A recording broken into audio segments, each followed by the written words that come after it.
Uh, Hi, everyone. Welcome to a brand new episode of the Geeky Waffle. I'm Hope. I am one of the staff writers for the website, and I'm here with two of the biggest names in Star Wars YouTubing. They're really great. And of course, what we're going to do is not talk about Star Wars, but we're going to talk about Ted Lasso, because of course we are. So please welcome to the show, Star Wars Explained, Alex and Molly Damon. How you guys doing today? Hello, doing good. I'm sure we will talk about Star Wars because I can't help it. We'll relate things from Ted back to Star Wars, I'm sure. Oh I yeah, mean, Rupert was the Emperor. Exactly. Oh, he yeah, really season was. 3, that office Yeah. shot, we were like, "Come on, that's That's the the Emperor." Death Star. Come on. Well, before we do get into Talasso, tell us about yourself. Like, what is Star Wars Explained? Who are you guys for anyone who might not have never heard of you?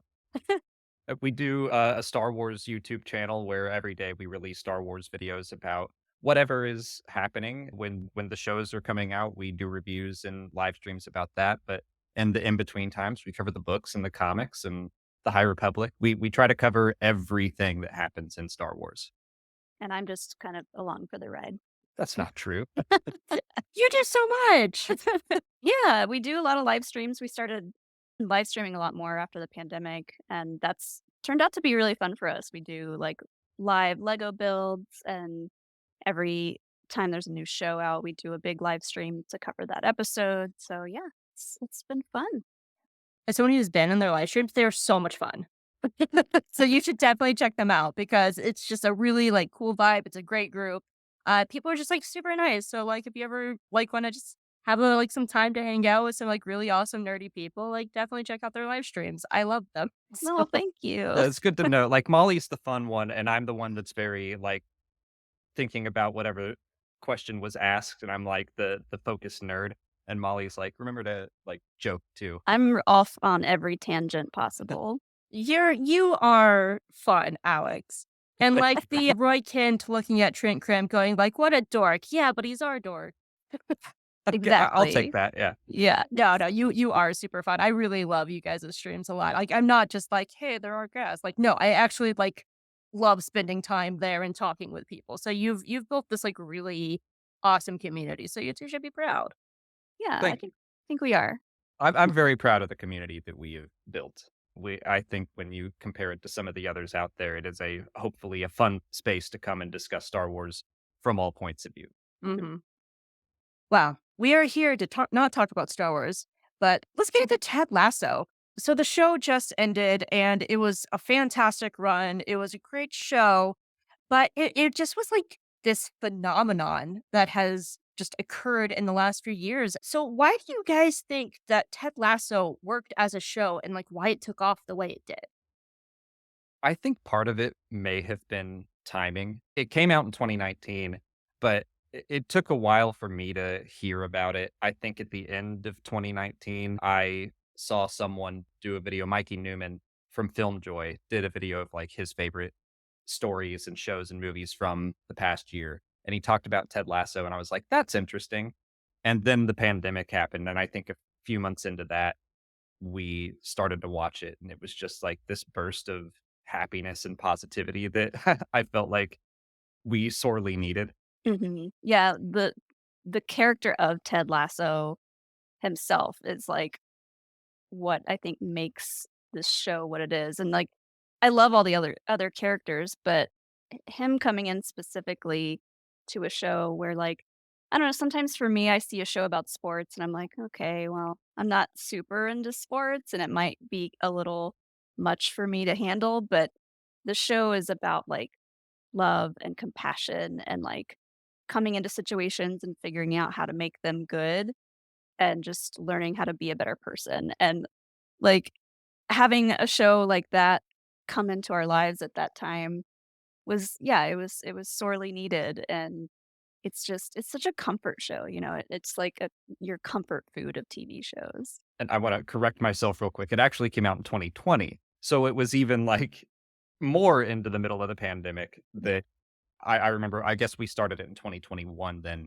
and I remember not having to wait too long for season 2, but that it's weird that projects like Ted Lasso or the High Republic or Animal Crossing, all of these things that were in development for a long time. Obviously, they didn't know what was gonna happen in the world, but then they came out in this moment where it's like, "Gosh, I really needed to just be an animal and run around on an island, and, like, that's all I care about. That's all I have to do is pick some weeds today." I mean, that's exactly why Among Us, the video Yeah, game Among yeah. Us took off. It was at had been out, what, like 2, 3 years, and, like, it was, like, this niche thing, but then it just blew up because we just needed this human connection.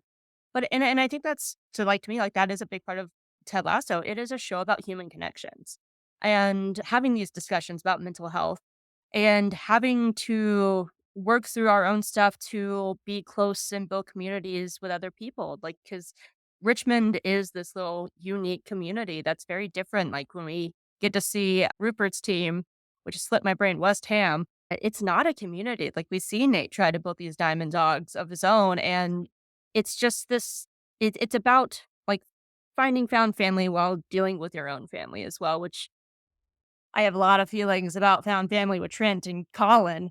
Whew. Oh, yeah. But it was, I think, a stroke of luck because it is a good show. It's a well-made show, and I think it would have done well regardless. But as you were saying, Alex, like, it was the show that we needed at the time. So, what were some of your favorite parts and characters or This is shows or episodes? I'm just gonna lob out the Christmas episode because it's delight.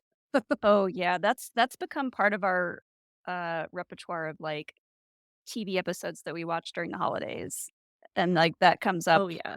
every year now as, like, one of the big ones. I like that they made that not so firmly within the plot. It's kinda just it exists Yeah, on its own. yeah. Sometimes shows just need to have, like, a good Christmas, Halloween episode, and Yeah. it's just for fun, and I love especially in this, like, streaming era where it's, like, 12 episodes, everything must have its place, it's nice to have the occasional just like, "No, it's just good fashion Christmas filler, go." Yeah. One of the first characters that I really, really loved was Keely. I immediately was drawn to her, and especially, like, her and Ted's early relationship, like, when he goes to visit her at the photo shoot, and they're just chit-chatting, and, like, he's helping her eat that burger. I just, like, fell in love with their relationship specifically because they're such different people, but they just get along, and it was really beautiful. It's interesting, I feel like, I like all the characters individually, but a lot of it is who are my favorite relationships, and, Yeah. like, Ted and Yeah. Roy is a lot of fun. I love Roy and Jamie's arc over the whole series of being mortal enemies to best friends. Jamie's arc in general, Yeah. like, that is Mhm. such like, seeing I saw a clip of him, like, when they were at the auction in season 1, and he's just such a jerk, like, his, like, shirt's out like, his chest is out, like, he's such a jerk versus, like, him taking accountability and apologizing to Keely in season 3, like, that that is probably the best written arc to me up there with, like, Rebecca. Mhm. Yeah, it takes toxic masculinity and just, like, tosses it out the door by the end of the show, by season 3. It's so comforting to see a character like that come so far from where he was. Yeah, he has maybe the best journey, and that was one of my favorite parts of season 3 was the Uncle Day scene with Phoebe, where she's like, "I had to invite your best friend." He's like, "He's not my best friend. You're together every day. You talk about him all the time." And then Jamie gives him that gift, and Roy's just like, "I love it." They are best Yeah, friends. it's so cute. See, for me, it was the bike scene, That's yeah. of, No. like, him teaching him how to like, him working helping Roy, like, work through those emotions of his grandfather, and he was just like, "I am disservicing my grandfather, get on the bike!" And then finding the windmill. That actually was probably my favorite episode of the show as a whole. I Mm. loved everything about that Amsterdam Dam episode. Mhm. It was just such good storytelling, and it balanced everybody really well, and the chemistry that Rebecca had with the Dutchman, like, wow, it was Woof. coming off the screen. Yeah, that episode, it kinda came out of nowhere, and that relationship between the 2 of them kinda came out of nowhere, but then I remember afterwards, just everyone online was screaming about it and just being like, "Oh my god, Boatman. Boatman, though." Oh, man. He lives on a boat and he's a pilot. He's a Flying Dutchman. I didn't put that together until you just called him a Dutchman. I was like, "Oh my god, he's a pilot too." Oh my Oh my god. I god. hope they did that on purpose. I bet they did. That is brilliant, I never thought of that. But, like, Speaking of one relationship that I really, really love, and I know I'm gonna make some of my friends mad because they are hardcore shippers, but I do love the friendship between Rebecca and Ted. I think it's so rare to have opposite sex friendships that don't end in romance. And so it's just refreshing to see like a man and a woman be friends. Mhm. And I have to like scratch my head to actually think of these just really good friendships, and it was just very refreshing. And if people want to ship it, that's fine. Like ship who you want, you know. But I did just like seeing a really solid friendship. It just made me happy because like friendships are like very much my love language. I'm ace. I don't look for relationships, but I love like friendships and like solidly written friendships. Yeah. And 2, there's so many layers to their friendship. The fact that she's a woman who is his boss, there's, like you would expect some kind of weird power dynamic there, but the amount of respect that they have for each other is equal. They see each other as equals, and their love and respect for each other just kinda grows and gets more and more beautiful as the show progresses, and I love seeing, like, workplace relationships like that where it's a man working under a woman, but, like, there's love there, you know, they have a good relationship, it's solid. He's not threatened by her, he's inspired by her. Yeah, and encourages her to be an inspiration to others, even while she's still being terrible to him. I remember she has that photo shoot, or I think at that point she had been won over by Ted, but hadn't told him the truth yet. But yeah, I agree with you. I feel like I was that gif of the woman who tried kimchi, and she was kind of like, "Well, maybe no, I don't like it. Maybe I do." When they were kind of teasing that, a couple times they teased that maybe Rebecca and Ted would be a thing, and I don't think they ever planned it. I think that was on purpose. But I'm also glad that they just kept it a friendship. I think that their relationship is great. I love her arc in just season 1 where she has to tell Mhm. him the truth and he just forgives her. And I felt like she was a great villain in season 1 because I understood her. Didn't agree with what she was doing, but I was like, I get where you're coming from and why you're doing this. Mhm. I thought that she was a great antagonist for the Yeah. early parts of season 1.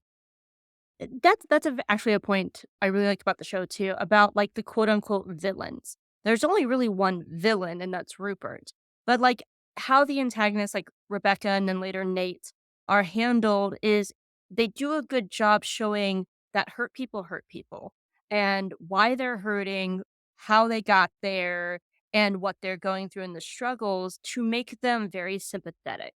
But at no point is Rupert really sympathetic, and it just blows my mind that he's Giles from Buffy. I never put that together until I think until you posted something, Molly, and I was like, Yeah. "Oh my god, it is Giles. Oh my Molly gosh." had some struggles with that for a while. I struggled with it so hard because they're complete opposites of the spectrum, you know, like Rupert I mean, they have the same name too, so Rupert in Ted Lasso is like, yeah, the villain, and Rupert in Buffy is like sweet, just sweet, sweet man. It just shows Anthony Head's range. Oh, yeah. Yeah, so good. But I do like how they always handle now, like, even Jamie when he's at his most antagonistic, that they take the time to, like, show his father and how he got there and why, and I love the reveal of his mother in season 3, like, that was such a sweet episode. Yeah. It really was really sweet to see, and I wasn't expecting to see his mother and to see, like, how young she was and just how close of a relationship that they had, and I'm so glad that they showed that to us to kind of give us something to know about his family other than what we saw from his dad, but the dad reveal at the end was Mhm. huge also. I was so happy about that. Mhm. That's So yeah, Jamie and his dad is great. That's another great Jamie Roy moment from season 2 after the game where, like, they are not friends yet, but Roy, like, understood that he just needed a hug, and he was the one that gave it to him. Mhm. It's great. Yeah, and it Jamie and Roy's relationship is special too because of the age difference and how Jamie grew up, you know, with a poster of Roy in his room and he was like a role model for him for so long and then they became friends, which is nice to see also like that with such an age gap there, you can still have this beautiful friendship come about. There's a lot of, like, mentor-mentee relationships in this show as well, like, because like, Rebecca's out to Keeley, Ted is out to Nate, of course, Roy and Jamie, but, the one that I just was blown away by was Trent and Colin. That was just such a special reveal, like, Trent Cribb went from, like, "Oh, he's nice," to, like, one of my favorite characters, and I love that he just came out of his shell, and he just got more campy as the show went on. I Um know.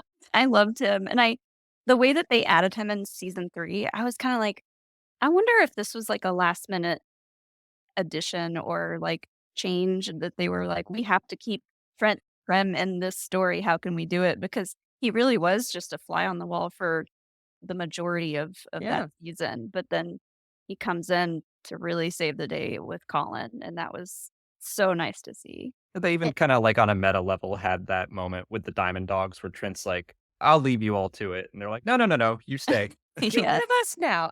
Yeah, I that relationship is just, like, so incredibly special, and then, like, the do you know where they were sitting at in Amsterdam when they had their conversation of between Colin and Trent?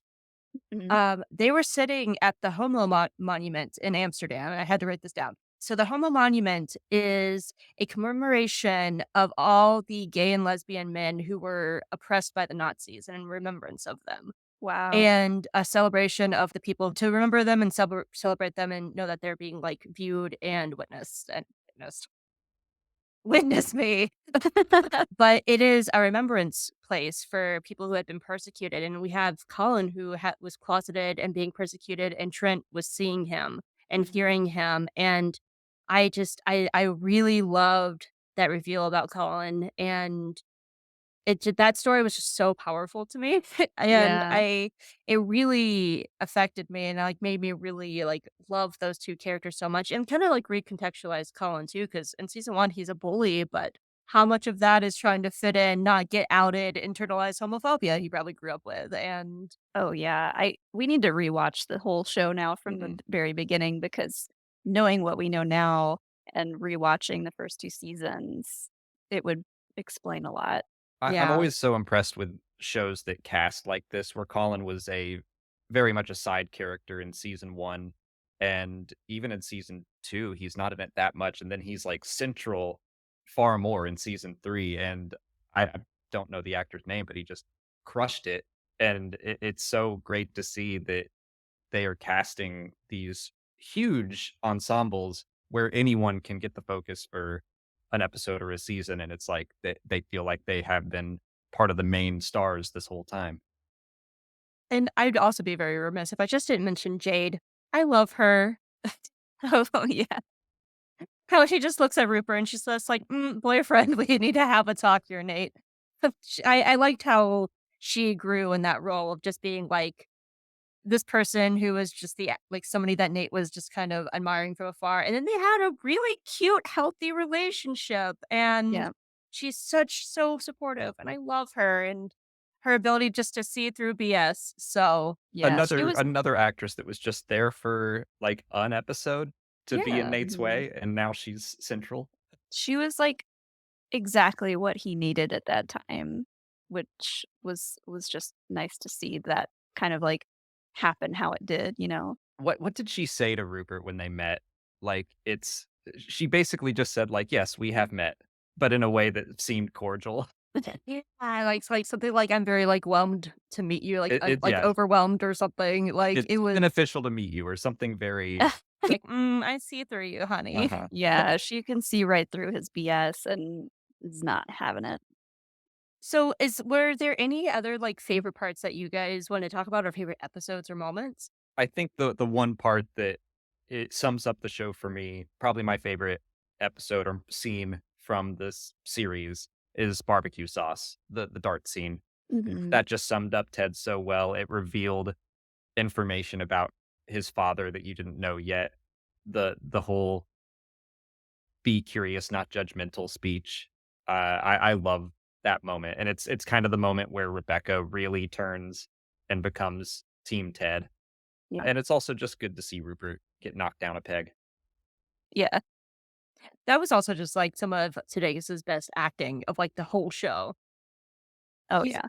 he was so it's just so funny that this started as, like, a bit part on NBC, and it Uh-huh. became this phenomenon, and I love it. Like, it's in FIFA now. Like, you can play Yeah. the characters in the FIFA games. Oh, that's So cool. what are parts of the shows that you felt like it could be better? Because, no show is perfect, and it's always good to have some, like, fun constructive criticism. Mm. I think for me, season 3 was, I guess, the season that I struggled with the most just because I guess I got frustrated to not knowing where they were going with a lot of the storylines and with Rebecca, seeing this fortune teller lady and not knowing what that was gonna mean for so long, and, like, we were like, "Is it gonna happen? Is it not?" With her and Ted, and I Or don't know, her I and was Sam. Yeah, the and her teasers with Sam. and her and Sam, which I loved her and Sam's relationship, by the way, like, just that adds another layer to Rebecca that I love, something that she really needed at that time, but anyways, I was just kind of, like, wondering the whole time, where is this going for her? But ultimately, I'm happy where it ended. I wasn't necessarily shipping the 2 of them. I just, like, I was desperate to know, like, is she going to be happy? Like, is she gonna be alright by the end of this?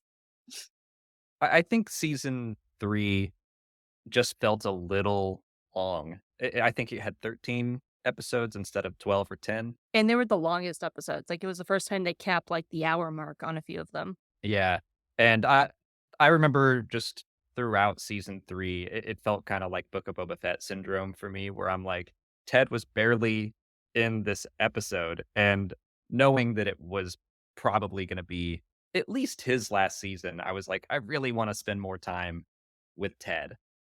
So I kinda missed that. I also think that some of the earlier, episodes of that season didn't fit like my perfect model for a Ted Lasso episode. I really love the football aspect of it and using that as a metaphor. I think the latter half of the season really, really nailed it. There was kind of a moment where I was like, okay, now they're really spending a lot more time in the football games. And I was missing that in the first half. I'd agree with that because I feel like from Amsterdam to the end, like, that's where season 3 was really strong, minus, like, 1 or 2 things. Like, I mostly struggle with how they executed Nate's turn back to the light side, because the one that gets me is the fact that he quit off screen, I was going to bring and that up too. I'm not okay with that. Like, I understand the choice of, like, we are in the Richmond point of view watching it going, "What is going on over there?" But, like, Nate is such a big character to not even if it was something along the lines of, like, he sees Rupert on Guys Night Out and he returns to Jade, and having him say something like, "I gotta quit my job." Just something that shows that he is actively making that decision as a character. And then he's just sort of awkwardly around Richmond for like a week before he actually talks to Ted. And so I liked the ideas and the emotions around like Nate's story, but I don't think it was executed right. And he is such a big character to resolve. But and I go back and forth about my feelings about Zava. Oh, Yeah, yeah. Saba's a little weird.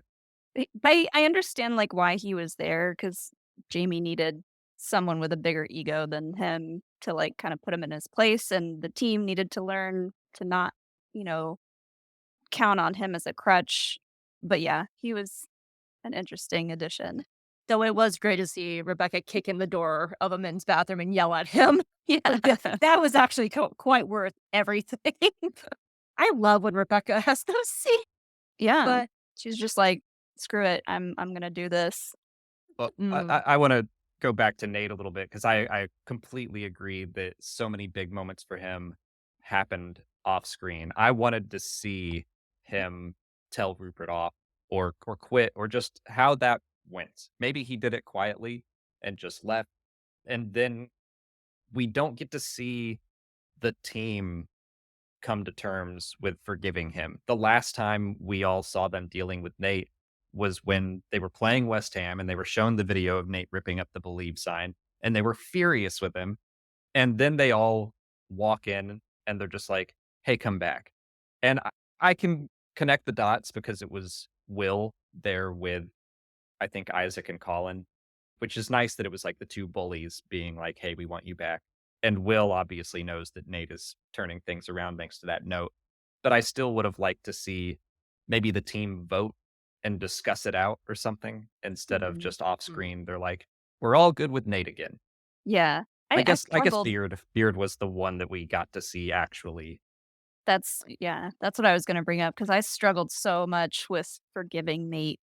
Like, as soon as he came back into the story, I was like, "Alright, I'm pretty sure they're gonna find a way to get him to come back, and I have to resolve my hatred for him, and I don't know how to do that." But it was that scene with Beard telling him the story of, like, when he was at his lowest point and what Ted did for him, so I and, like, Beard's character is great because he's just kinda there a lot of times, and he's got these quirky little moments, but then he has these really deep emotional connections at times that you're just like, "Oh, okay, yeah, like, this makes sense," and that moment with him and Nate kinda solidified it for me. I was like, "Alright, fine." I wonder if it goes back to like what you were saying, Alex, that almost the season is almost too long. And sometimes to me, it felt like they were both trying to wrap up Ted's story while trying to maneuver themselves in a way to be like, let's focus on everybody in case we want a spinoff. Don't you want Yeah. to know like what like Bundercatch over there is doing and like what he is about in case we have a spinoff? And it felt like at times they were trying to have their cake and eat it too Mhm. and play that and walk that line, and sometimes it feels like the characters that I super needed to focus on, like Nate, he was more of a means for other characters to kind of, like, launch themselves off, like Isaac or Colin or Will, so, like, they can have their moments at Nate's expense, or Beard can have this really beautiful moment at the expense of wrapping up Nate's story, and it just felt weird and, like, like, it was almost I loved everything, but it was also really crowded. We got too Yeah. much from the bar, and now we have, like, a plate full of, like, salad and pudding and, like, pasta salad and noodles and fried chicken, but it's, like it's all on one plate, and it's too much, but it's all delicious. Yeah. It's that can happen with a lot of shows where, it just kinda goes on for a little bit too long, but I that's kind of why I'm glad that this is over with this season 3. I'm not opposed to spinoffs, but I I am happy with how this all wrapped up. I remember when, season 1 ends and they kind of map out how the rest of the series could go, and they were saying, "We envisioned this as a 3-year story." I was like, "Cool. I like that because I thought season 1 was perfect. Season 2, I think I liked a little bit less, and season 3, a little bit less, even though it still has some, like, wonderful episodes in it. It just didn't match what and part of it is that I had no idea what I was getting into with season 1, and it blew me away, and I was like, "Okay, like, take me there again, I'm chasing that dragon of, like, Mhm. I wanna feel exactly like I did before I knew Ted Lasso even existed." But, yeah, I think, like, just the 10-episode, kinda shorter story was really perfect for what that show was. So, about spinoffs, because I'm mixed on this, like, I'm a big fan of shows that end on their own terms. I think that not everything can be supernatural and go on for, like, 27 seasons. They just can't, but, like, some shows ending on their own terms are both like they this is ending on its height, this is ending on its own. But at the same time, it felt like they were purposely trying to maneuver it in case they have a spinoff, which I would also love because I love everybody here. And Mhm. so I'm torn because on one hand, I think this is perfect just the way it is, and it should just be its own thing. But I also wouldn't mind seeing these characters, like maybe like a TV movie or something, just to check in. I don't know. So Yeah. so what are your thoughts on a possible Ted Lasso spinoff? I think the big one that they set up would be a possible women's team, That would be fun. which I felt like that was the biggest setup for a spinoff of like, oh, that could be neat to see Rebecca and Keeley running the women's team at Richmond. And especially for Keeley, just because I liked her story pivoting a little bit with Jack. I thought that was an important move for her and, like, having her business kind of come about and then fall and then come back. I just feel like there's more to explore with Keeley, uh, that I would love to see, and that's kind of if I had to choose a spinoff for the show, that would be my selection. So much of Keely's story is wrapped up in her romances with other people and not on her own. Mhm. Yeah. I felt like season 3, she just they didn't know what to do with her, and the business stuff, I didn't fully understand what it really had to do with anything Mhm. else. Jack, I kinda like their relationship, I guess. She just made me mad, which was the point. She was Right. supposed to be a like, a Rupert kind of cautionary tale of sweeping her off her feet, and then, like, there's actually some darkness to her, but I'd be happy to do a spinoff just about Richmond in general. Yeah, do the women's league, keep focusing on the new coaching staff and the team and where they go from here. I really like all the characters, and I think that they did a good job of wrapping up. This was Ted Lasso's story, and now we can just keep going with Richmond. Call it the Richmond way or I was Richmond about to till we die or say, something. yeah. Yeah, I go back and forth on it because I always want more, but I also feel like it was a nice, like, little bow on top, and it was we got to see the possibility of everyone's endings, but also it might have been a dream. According to the actor who played Beard, none of that was a dream. Because I Oh, had the same good. thought. It felt very much like Scrubs and how it ended in season 8. Like, Mhm. It's another Bill Lawrence show, so JD, like, has this fantasy, as he has had throughout the whole series, of what life might look like in the future, and so people were like, "Did they just do Scrubs again?" But the actor who played Beard was like, "No, that was all real." Okay, good. Good. I'm actually happy to hear that because I love the thought of Beard and Jane getting married at Stonehenge. Oh, yeah. That's yes. I just have to say we haven't mentioned him once, but Danny Rojas is a baby. Mucho, Danny mucho joy. Rojas, Danny Rojas. Like, sweet, sweet, sweet boy. So, did you guys have anything else that you wanted to talk about with Ted Lasso? Off the top of my head, no, we talked about barbecue sauce. I don't know. It's wild that this show, like you said, Hope, s just came about because of a joke that they made for, like, NBC Sports, and that they found a way to make it a viable and heartwarming story is so crazy to me. Mhm. I can't think of anything else like it's almost like, SNL sketches will sometimes do movies, but this might be the most successful spinoff from a joke that should have happened once or twice. Yeah. I think we kinda touched on it earlier, but the way that the show put mental health first and foremost, like, I loved the therapist from season 2, and I was so glad that they showed her in the last episode. I was hoping that she would come back in some way, but a lot of season 2 with the therapist and, like, everyone going through these different mental health journeys was really nice to see, and just having that be more out there and more normal to talk about is just nice to see. Yeah, especially, like, I do like sports. I watch sports a lot. And so often, like, you hear about, like, the struggles of mental health and, like, having to perform at a high level at all time. And I actually really love the episode with Sam and, like, him towing that line about whether or not to, like, speak out against the prime minister or not. And people telling him just, like, to shut up and dribble, and I love those explorations of who they are as people. Because at the end of the day, like, yeah, they're doing this, like, high level of entertainment, but they're still people, and, like, these are lessons that we can take not just for the sports world, but, like, normal world. Like, leave Pedro Pascal alone, he's not your daddy. Yeah. Like these are it's a nice exploration of, like, these are actual people at their core, and they have problems, and they are struggling, they have their own family relationships and stuff like that, and maybe take, like, a step back and just appreciate them and respect them and, like, give them some space because 'cause we're all struggling with our own stuff in life and Mhm. have a little bit more love and patience and believe in each other, so Yeah. I loved Sam's dad coming into the Mhm. story too. That was such He he had, like, such amazing things to say, and, like, my favorite part of his coming in was saying, like, what did he say? It was forgive about them. Fi If you wanna piss them off, Fight forgive them. yeah, forward, don't fight back.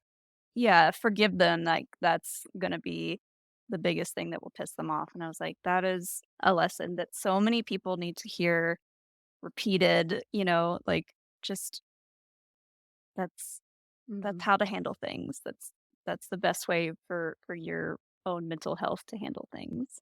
And that yeah, the Sam stuff was both I liked seeing it and also part of it was like, "Oh, it's too real." Like, like, everyone deals with that, especially online. It's like people will look at anyone that they follow as just kinda some nebulous not person entity, and they're like, "I like you," until you say something that I don't agree with, and then it's just shut up and dribble or And then stay it's in your lane or whatever. stay in your lane, yeah. Mhm. You're not allowed Mhm. to have opinions, like Yeah. Embarrassing story. I was actually, like, super nervous to, like, meet you guys, like, a few years ago, and I was like, "Oh, they're so cool, blah, blah, blah," and I'm just like, "We're just people at the end, like, you guys are just this is your job, and Yeah. you're just doing this for fun and, like, your job, and, like, it's people are people, like, don't idolize them because, I like just chatting with you, and you don't need to be on a pedestal, and there's my embarrassing story of just being like, "Oh my god, I'm such big fans." that's so I we've mean all done that, like, yeah. I have a friend who will constantly remind me of the first message I ever sent them, where I was like, "Hey, would you ever wanna, like, come on the podcast?" And it was, like, this long, "I've been a fan for a lot," and now we're, like, very good friends, and he'll always bring that up. I'm like, "Okay, I get it." Yeah. We've done similar things with other people. The first time we met Katie Sackhoff in person was at DragonCon, and we've told this story to a lot of people, but We told we it to were her. like yeah, we told it to her when she was on, our channel, which was crazy, but we were waiting in line to, like, get her autograph, and the 2 of us were kind of just, like, arguing under our breath, like, "What are you gonna say? What are you gonna say? I don't know what to say. We should just say this and, like, blah, blah, blah. I'll say this and you'll say this." And we got up there, and we were just, like, silent. We were just starstruck. "Hi. We're like, "Hi, we love Battlestars." She signed the thing. We were like, "Thank you," and we Thanks, left, and bye." then we walked away, and we were both just like, "You didn't say anything." "Well, neither did you. This is your fault. We coulda had a conversation." Yeah, but since then, we've talked to her a couple of times, and she's great. Yeah. Well, if you guys don't have anything else about Ted Lasso, where can people find you? What do you do? And I am also expecting a Star Wars Easter eggs Ted Lasso video at some point. Ooh. I do think I'm gonna do that. I I'm occasionally will do joking. No, no, no.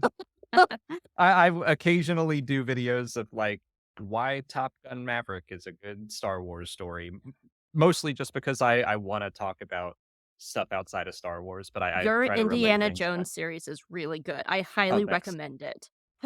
That's what we're doing until Indy 5 is out and probably a little bit beyond that. It's just Mhm. Indiana Jones stuff. Yeah. Did you not do a Ted Lasso as a good Star Wars story? Haven't had time. It ended while we were on vacation, Oh, so that's right, and yeah. now Indiana Jones. I'll probably try to get it done before things get crazy again. Yeah, because I think there's a lot of connections, fun connections to be made there. But, yeah, you can find us online, everywhere at Star Wars Explained, YouTube, Instagram, Facebook, TikTok, all the fun places. I would suggest checking out their Patreon because then you get to get into their Discord and they have trivia every week and it's fun. I Yeah. fail every. Oh, I've played with them before, and it's ridiculous. The the Discord community is really, really fun, and you're right, they plan lots of fun activities and stuff, and, like, I I don't know where we would be on Discord without our mods there because they're on top of everything. So, yeah, They run the whole thing. they do. Check us out at thegeekywaffle.com. You can watch us here on YouTube and check out some of our other cool stuff that we're doing. And thank you both for being on. This was a lot of fun. And stay geeky, everyone.